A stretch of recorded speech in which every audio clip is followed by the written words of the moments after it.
Pemirsa, tahun ini Indonesia dipercaya sebagai tuan rumah pelaksanaan ASEAN Para Games tahun 2022. Berbagai persiapan dilakukan oleh Indonesia semenjak tahu bahwa Indonesia benar-benar dipercaya untuk melaksanakan kegiatan berskala internasional besar ini.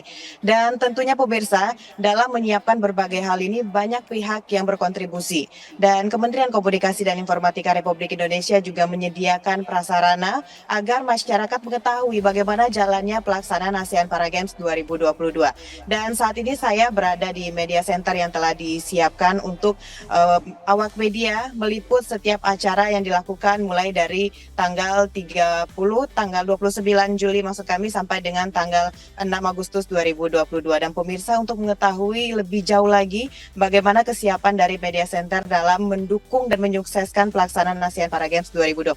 Kali ini saya sudah bersama dengan Bapak Maroli Jenny Indarto selaku Koordinator Media Center ASEAN Para Games tahun 2022.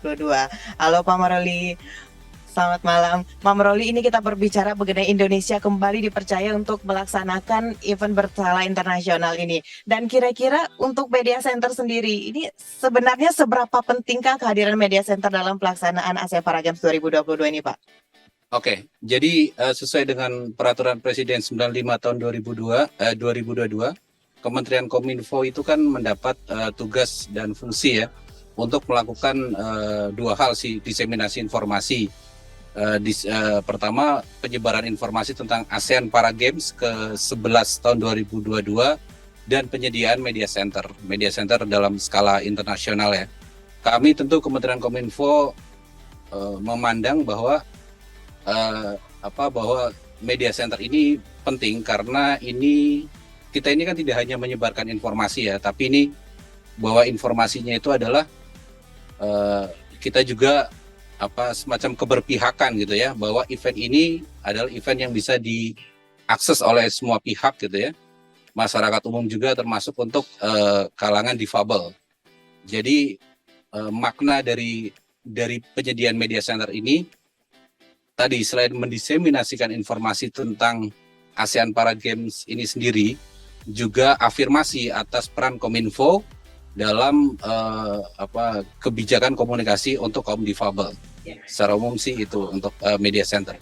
Baik, tentunya Kominfo bukan kali pertamanya untuk menyediakan media center dalam berbagai kegiatan yang ada di Indonesia. Namun Pak Maroli, karena kegiatan ini terkesan dadakan atau waktunya mepet begitu. Nah, bagaimana kesiapan dari Kominfo sendiri untuk menyiapkan media center ini kira-kira mulai dari kapan persiapannya nih Pak? Baik, kalau Perpresnya sendiri kan keluar 2 Juli ya. Memang sangat mepet kalau lihat pelaksanaan tanggal 29 Juli, tapi kita di Kementerian Kominfo, terutama Direktorat Jenderal Informasi dan Komunikasi Publik itu sudah terbiasa dan kita punya standar yang jelas terkait pelaksanaan media center, terutama skala internasional maupun nasional. Secara umum sih kita siap, media center kita hari ini siap, kita melayani.